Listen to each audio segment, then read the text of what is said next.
Keyword research. When I say keyword research, I'm talking about words and phrases that the content on your website should have.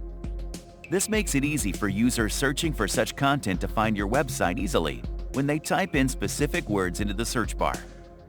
The idea is to synchronize your understanding of the user's preferences with the search engine's data, so that it can show your website up top when users look for those keywords.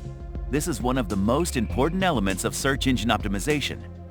Typically, the process starts with creating a list of keywords that are relevant to the content you are trying to optimize. It takes time and effort, but the results are phenomenal and makes it totally worth investing your resources. A lot of individuals, including some professionals, look for SEO keywords only once and don't update them from time to time.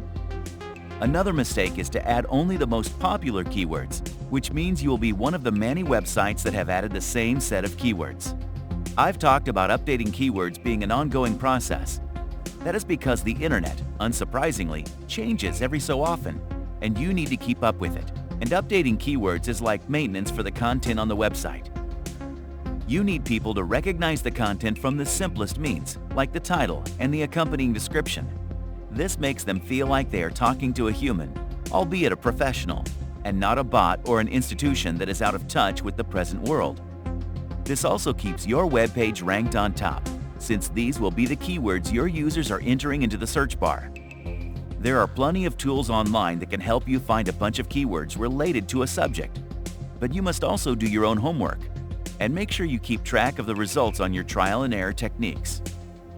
Keyword research is also of great use to marketers in understanding the psyche of buyers. It tells them what is in high demand and how to use a popular keyword to optimize the content, but also beat the competition organically.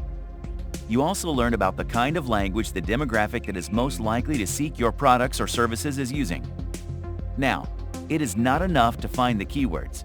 You need to know in what order to enter them to get the best results in terms of search engine optimization. The first order of business is to find high attention or long-tail keywords for your content and add them in the title if possible, and also in the body of the text. It is also highly recommended that you place it in the metadata, like file names of the images and the URL. Now, let's move on to a much deeper method of optimizing your website. This means going beyond the micro and metadata. It's called On-Page SEO, and that's our next chapter.